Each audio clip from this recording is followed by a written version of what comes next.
টুনটুনির ফাঁকিবাজি মাস্টারমশাইয়ের গল্প।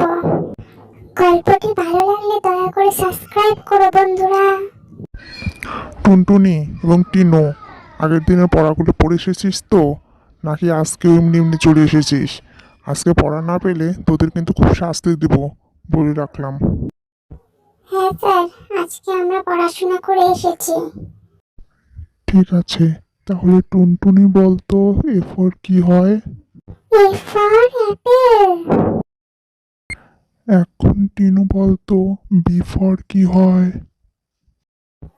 B for ball.